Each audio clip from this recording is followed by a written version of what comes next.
आजच डाउनलोड करा आणि तुमच्या आवडत्या मालिकांचा आनंद लुटा। आम्ही ठरवलंय तुमच्या वडिलांची आज 75 आहे ना, तर त्यांचा जीवनपट तुमच्या समोर उलगडायचा। जीवनपट उलगडणार।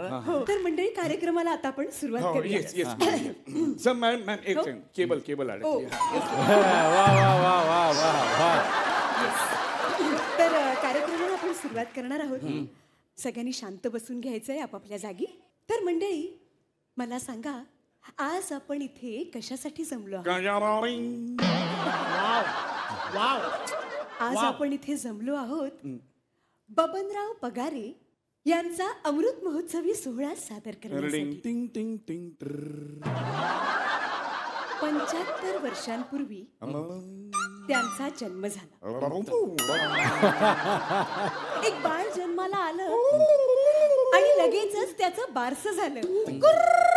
ए बबन! असा हा बबन नंतर नंतर सगळ्यांचा लाडका बबन्या होत गेला। आणि तोही इतका गोंडस पण त्याच बरोबर खट्याळ, इतकं वाटावं की बबन्याच्या कुल्यावर एक चापटी मारावी।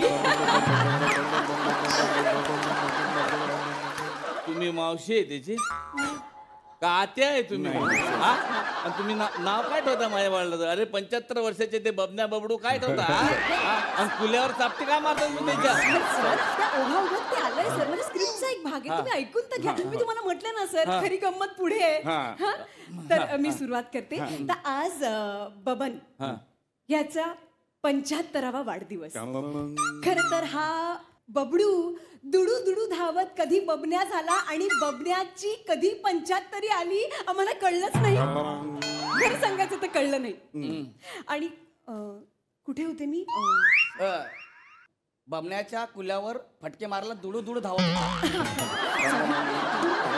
तर हा बबन हळूहळू मोठा झाला आणि त्यानंतर शाळा संपवून तो कॉलेजात गेला आणि तिथे त्याला सापडली ती 1 2 3 4 अकलूज वाजन भाता। हो एक मिनिट, अकलूज काय आहे? मी अकलूजची आहे ना सर। पण त्याचा माझ्या बापाशी काय संबंध आहे? नाही ते सर मी ह्या स्टेजवर नाही सांगू शकत। तुम्ही गाणं ऐका ना सर पुढचं। अकलूज वाजन भाता भाताचं झालंय आज।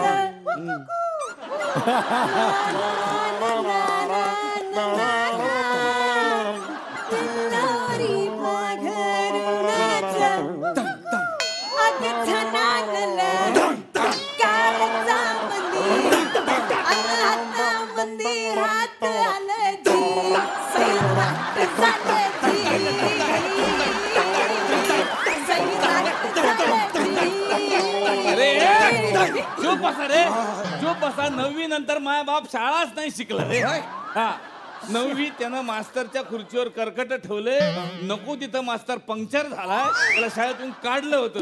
तुम्ही त्याला डायरेक्ट कॉलेजमध्ये पाठवता, काय चालू आहे? हा कुठला आहे? सर तुम्ही शांतपणे ऐकून तर घ्या कार्यक्रम। आम्ही तुमच्या वडिलांवरती डिटेल रिसर्च केलाय सर। अच्छा हो, त्यांच्या मांडीवर तीळ पण आहे। एवढं डिटेल रिसर्च केला? काय हे तुमच्या रिसर्च करायला लागले लोक? हा मांडीच्या तिळापर्यंत पोहोचले। हे सगळं प्रकरण माझ्या मांडीशी येणार आहे, लक्षात ठेवा।